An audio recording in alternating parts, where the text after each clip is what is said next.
You're starting your very first day in a new job as a manager, and you are filled with a mix of anticipation. That is one part excitement and one part straight up nerves. Obviously, you want it to go well. You want your team members to love you. You want to love them. And it can feel like a tall order to come in on day one and really set yourself up for success. But it doesn't have to be so challenging.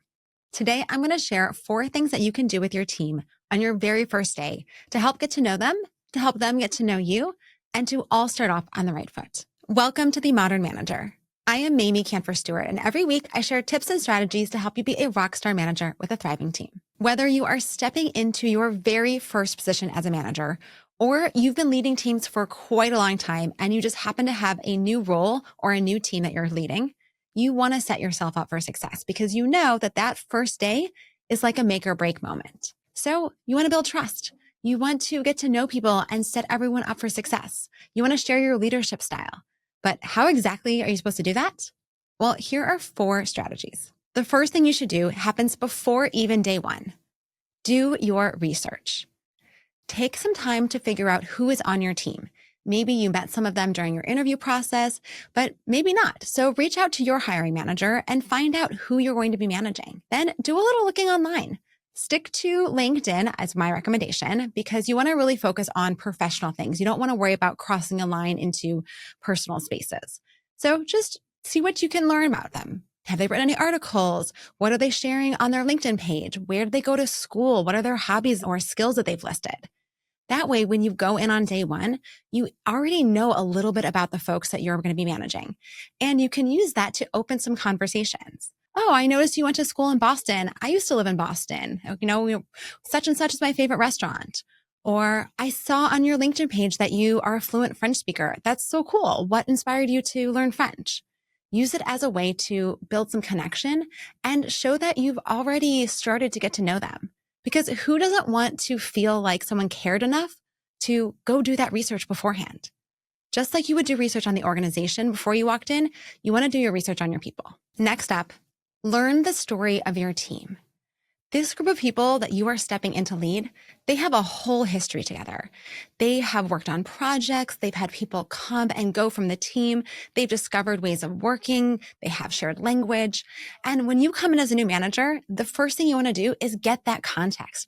Learn about their history. Learn about their story so that you can have more information that will just help you better understand the group as a whole, as well as the individuals that you're responsible for. There are a couple of different ways you can do this, but one of my favorites is to have them build a timeline for you. In a conversation, in a meeting, ask them questions like, who was the first one on this team to join this company? And let them unfold and share. How did you end up here? And who came into the team next? And oh, there was a team person who was on and then that person left. And this was our manager at the time. And write out actually on a virtual whiteboard or a regular whiteboard, that timeline of what happened. Ask them about the major projects and the big accomplishments and the goals that they hit and what they learned along the way. And were there any major misses that were just really deflating? And what did they learn from those? Use it as an opportunity to uncover who these people are and who their collective story is. Also, make sure that not one person dominates the conversation. You want to hear from everyone, so make sure that you're pulling it out from different folks and giving everyone an opportunity to contribute to that shared history. Third, make sure that you share your enthusiasm as well as some of your unique quirks or specific things that they should know so that there's no frictions or misinterpretations in those early days. So this would look like sharing, why are you so excited to be their team leader? What about this company, this particular role, this group of people, the people you met during the interview process? What made you want to say yes to this job? What made you want to be part of this team? Let them know.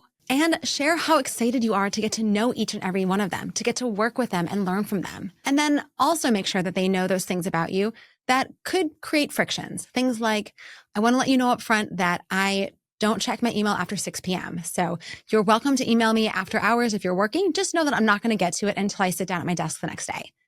That kind of information will save them from the anxiety of not knowing why you didn't respond to them or sitting and waiting for a response or any of those other kinds of frictions that can come up when you haven't yet figured out how to work together well and what each person's unique approach to work is.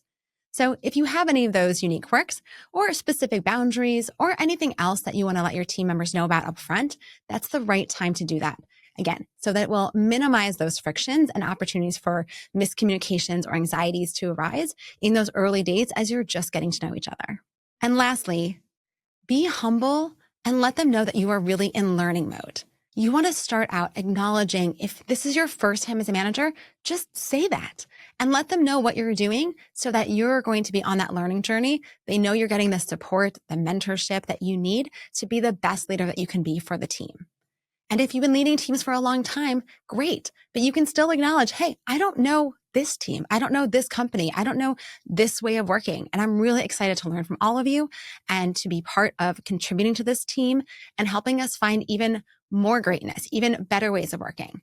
You want to set it up so that they understand that you're going to ask questions, that there's going to be things that you do differently, and that you're willing and open to learning from what's been successful from the team already. You're not coming in to wholesale change everything. You really want to come in to learn from them, to learn what's working, and then help improve in the areas that can be better. While there are plenty of other things that you are going to do on your first day, if you include these 4 things, if you demonstrate interest in your people, show them you've already gotten to know them and you are interested in getting to know them more. If you've asked about their story and shown that you really want to understand how this team functions and what has made them who they are. If you show your enthusiasm, letting them know exactly why you're so excited to be there, and a couple of helpful things to watch out for so that you can minimize those frictions in the early days. And that you're in learning mode and that you really do want to learn from them and you want to help make everything on the team function even better and make each person even more successful, you will set yourself and your team up for a wonderful start. Now, if you found this lesson helpful, please do hit that subscribe button. And if you've had other first day experiences that you want to share with me, I would love to hear them. Please drop a comment down below and don't miss out on my latest video.